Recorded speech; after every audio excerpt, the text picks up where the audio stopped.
The Julian Assange extradition hearing has been dubbed by many observers and those who care to report on it as the trial of the century.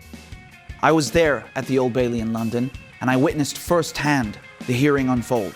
I'm Richard Medhurst, and you're watching the Communiqué.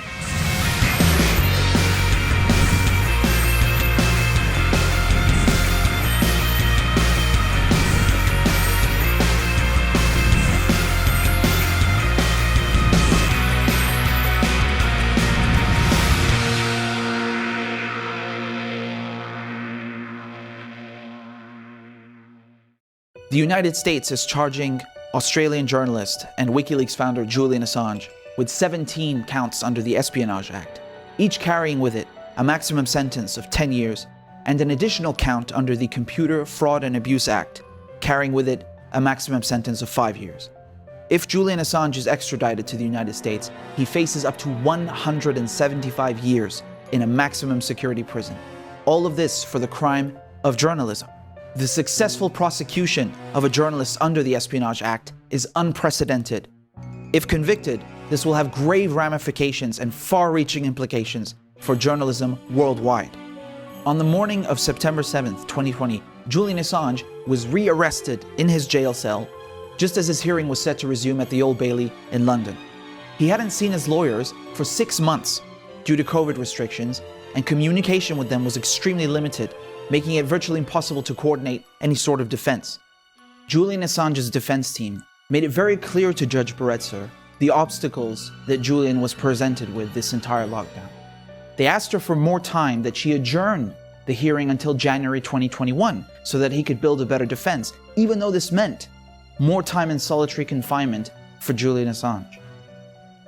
She refused their request and proceeded anyway with the hearing, even though it was based off of a new superseding indictment submitted by the United States prosecution. This superseding indictment was given after the deadline and after Assange's defense team had already submitted their evidence and defense arguments. So even though these were the same 18 counts, this superseding indictment had only one goal, which was to make Julian Assange look more sinister and nefarious, so that if he were to be extradited, this would lead to far harsher sentencing in a US court. Now, there's no denying that if Julian Assange is extradited to the United States, he will almost certainly be found guilty, not because he did anything wrong, but because he faces an absolutely unfair trial. The indictment against Julian Assange was returned by a federal grand jury at the Eastern District Court of Virginia, which is also known as the Espionage Court. This is the place where all indictments are cooked up and served to journalists and whistleblowers and people that the United States seeks to make an example of, such as Chelsea Manning or Gary McKinnon or Lori Love. Moreover, the jury that will try Assange in this show trial will be made up predominantly of people from the US intelligence community, including the CIA and the NSA and the Department of Defense. And they will most certainly convict him because he committed the unforgivable sin, which was to expose the United States and their war crimes, their torture programs, and show the US empire for what it is, a bloodthirsty machine that goes around the planet kidnapping and torturing and killing people. Light them all up. Come on, fire! One of the media partners that helped expose these crimes is Iraq Body Count. I spoke earlier with Josh Dougherty, who's a senior analyst and researcher from Iraq Body Count, about the impact of these files. Usually with mass graves, they found the number in Iraq during the war, but it was usually dozens, hundreds. So 15,000 would be, like hundreds of mass graves. So to have that sort of revealed at one time in a collection of hundreds of thousands of documents is really huge. The cables that you worked on with WikiLeaks, the Iraq war logs, how did they affect the perception of the Iraq war in the public sphere, in the public eye? It turned sentiment away from the war, it turns against the war, but I think that was already happening to quite a large extent. Over the years, as it got worse and worse into 2004, 5, 6, 7, sentiment turned away. And then I think that the war logs kind of just solidified that again. It is extremely evident, just by the very nature of the files that WikiLeaks published and the crimes that Julian Assange exposed, that his persecution is purely political.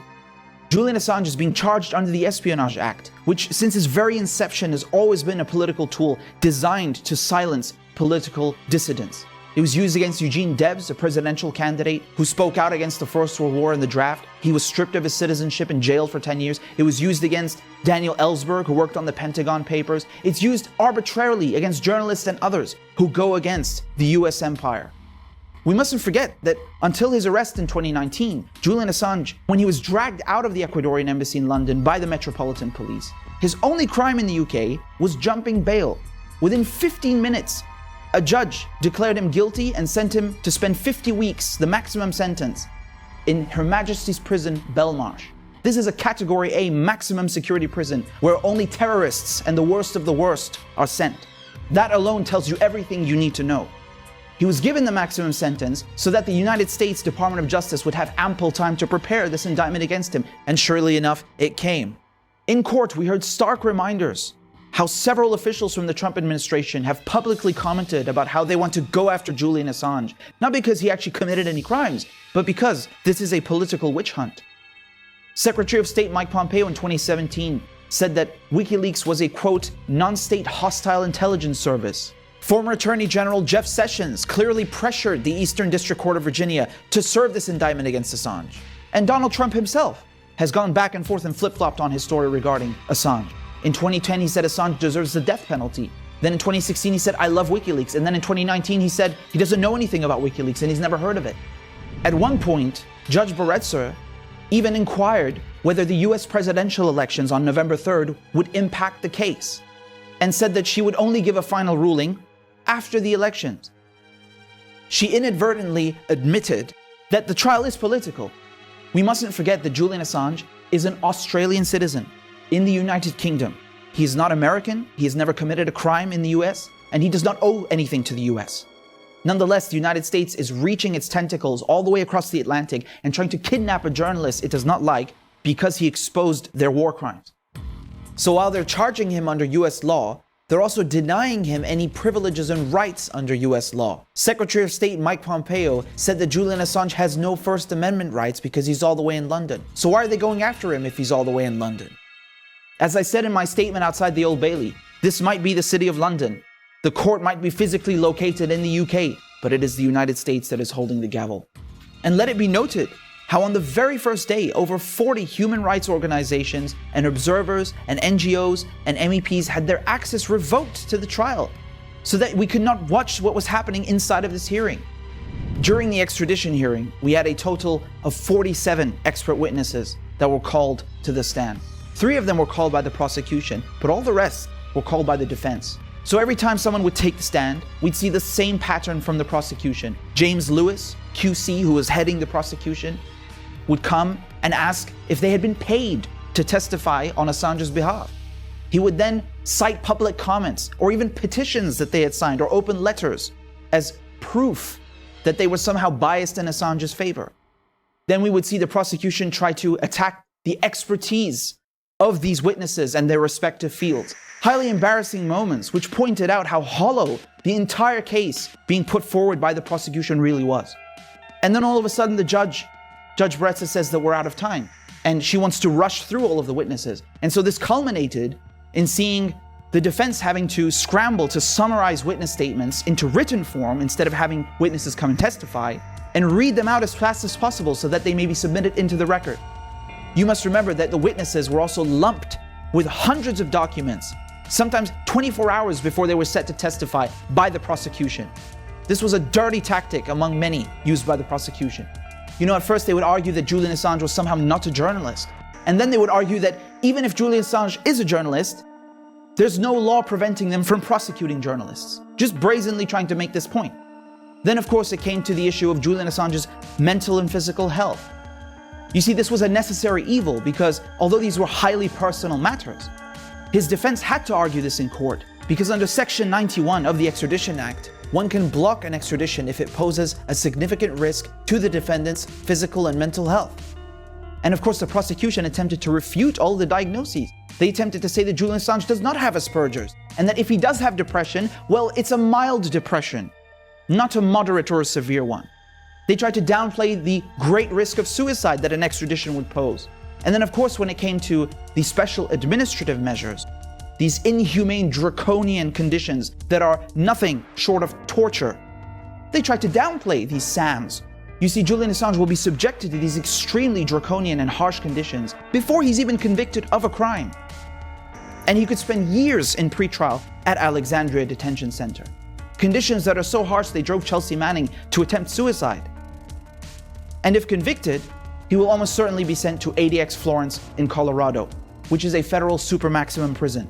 And we don't even have to wait for Julian Assange to be taken to the US to be tortured, because he's already in solitary confinement 23 hours a day in Belmarsh prison, which the UN Special Rapporteur on Torture described as the following. He said Julian Assange showed all the symptoms typical for prolonged exposure to psychological torture.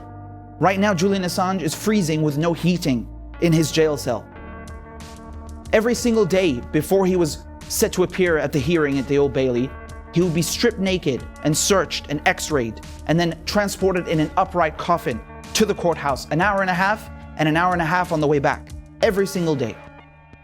Is that how a civilized nation and a democracy treats journalists now?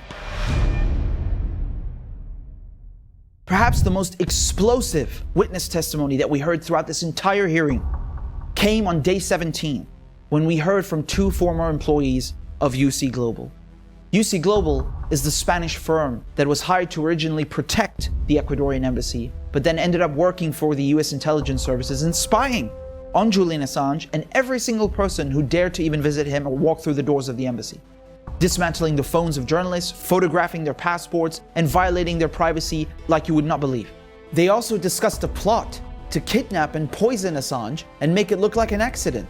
They even recorded these conversations with his lawyers, violating his legal privilege, which is enshrined in Article 8 of the European Convention on Human Rights, which violates his right to due process under US law, which violates British common law, which violates the fundamental principles of any legal system. But moreover, they took all his personal effects when he was arrested in April of 2019, meaning that any trial Julian Assange would face in the United States is already tainted and using tainted evidence, and should be thrown out by any judge with a shred of integrity.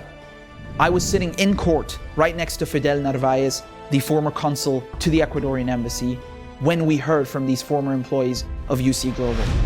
Those testimonies in particular, I am very familiar with, because I am basically a witness in the criminal case that's taking place in Madrid against UC Global.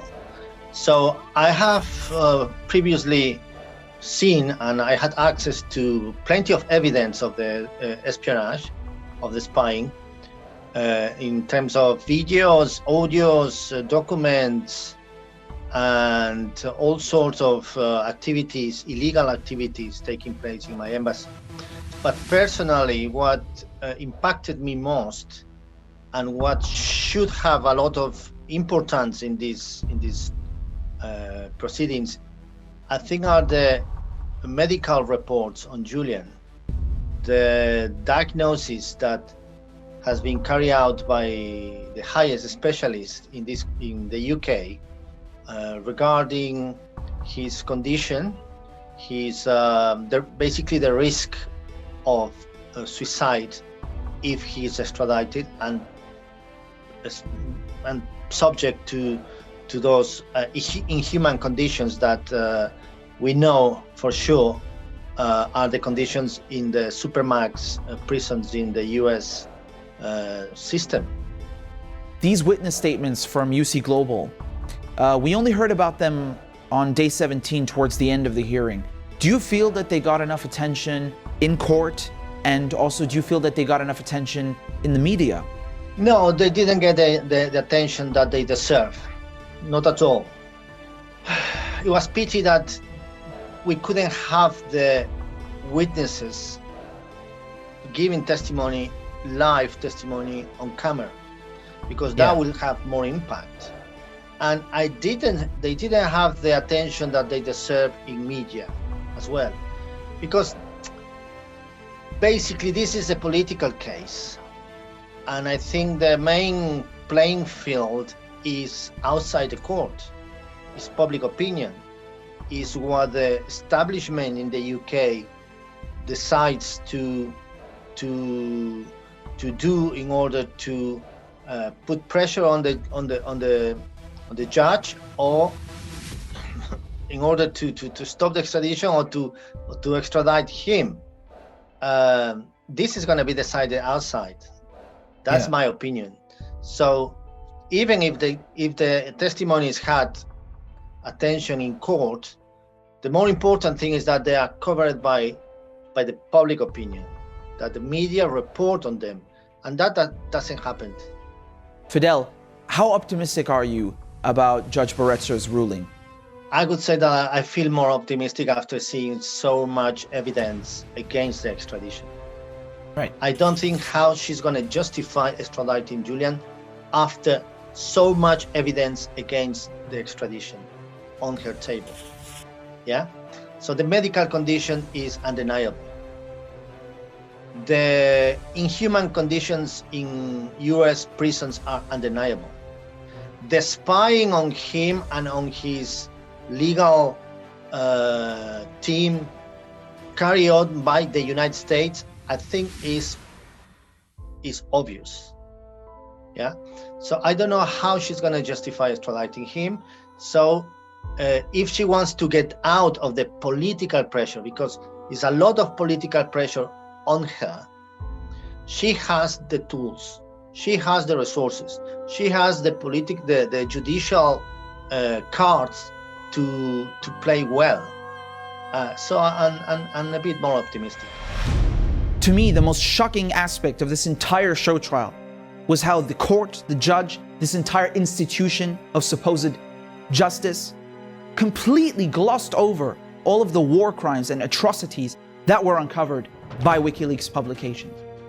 All of the Iraqis that were killed by the US-led invasion, all of the people that were tortured and kidnapped, this was glossed over as if it meant nothing, as if their lives meant nothing.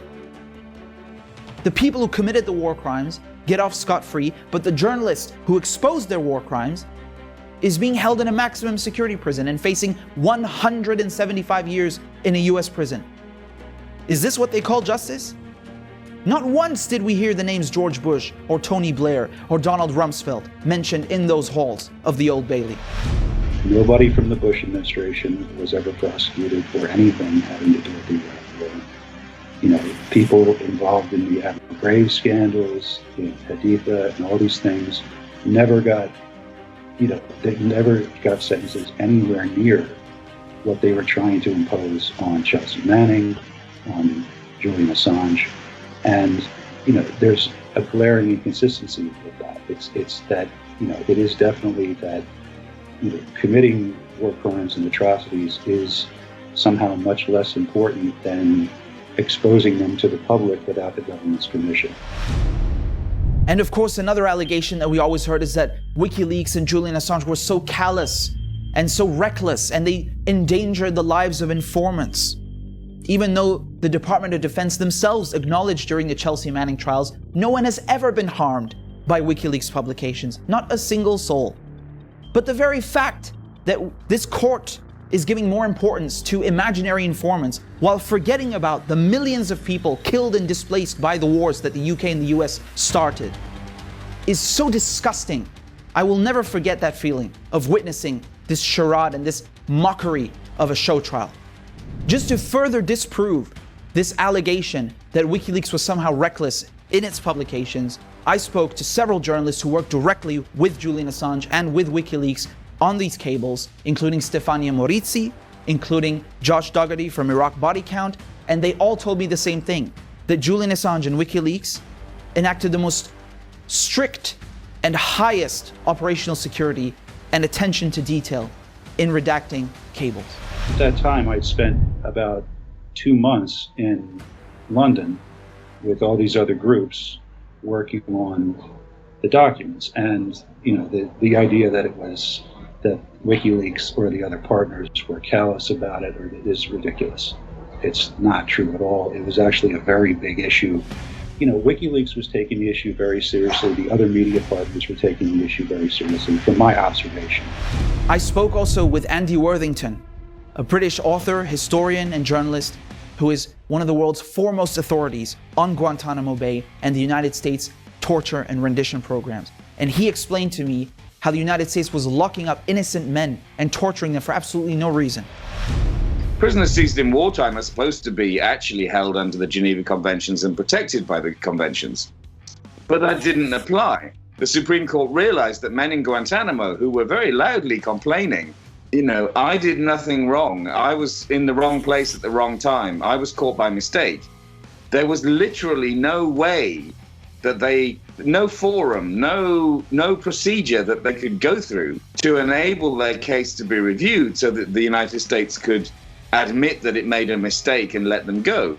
But at some level within the establishment, and I would say we would be looking here at the CIA, maybe even at the Defense Department, wanted Guantanamo to carry on and still want Guantanamo to carry on because of the huge luxury they have of a prison where they can hold people indefinitely for the rest of their lives without any form of due process.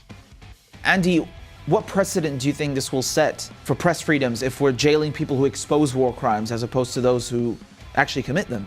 It doesn't really bear thinking about. The difference between dictatorships and countries that claim to be liberal democracies is that there has always been this tacit understanding that if people expose wrongdoing on the part of their government, then the person who exposes that wrongdoing can be prosecuted because they generally will have broken some kind of agreement that they had regarding secrecy and confidentiality with the government. But that if they then leak documents to any kind of publisher who then publishes those because they are in the public interest, then that's simply something that you have to put up with in a liberal democracy, because it is one of the few things that distinguishes us from dictatorships. Perhaps what disgusts me just as much as this blatant glossing over of war crimes is the fact that the vast majority of media did not even bother covering this extradition hearing. This extradition hearing, this attack and persecution on Julian Assange, poses the gravest threat to press freedoms anywhere in the world right now. If the United States can reach its tentacles across the Atlantic and just pluck journalists it doesn't like and put them away in jail for 2 centuries, what's next? The vast majority of independent media did not cover this. Only myself and perhaps a dozen other journalists actually took the time to cover this with detail and care on a daily basis from start to finish. This is no time to be silent, because silence is complicity, it is cowardice, and it is unacceptable. Fidel, do you feel that the media reported on this case adequately or fairly at all? Not at all. This is the more important case for freedom of expression in a generation. So it should be widely covered by media. Yeah? It should be widely covered by media. And it's not at all. Despite not being covered, what I haven't seen in the last 4 weeks is negative coverage, which was previous the trial. You had some negative coverage about Julian, about if he is journalist or is not journalist, about all the smears and defamation campaign launched by his enemies. But I have not seen for a long time a negative attack on him, on his personality. I have not seen an opinion piece saying he should be extradited. So that makes me feel a bit more optimistic about this. So we will wait and see what Judge Bretzer rules on January 4th at 10 a.m. at the Old Bailey. And this will most likely go to appeals regardless of what she decides. I'm just hoping and praying that this case is thrown out by a higher court or the European Court of Human Rights, and that Julian Assange is not extradited to the US. Julian Assange cannot be extradited to the US. If he is extradited, he will most likely be convicted. And this will have such grave ramifications for press freedoms not just in the US or the UK, but all over the world. We cannot allow this to happen. Thank you for tuning in. I'm Richard Medhurst, and this is the Communiqué.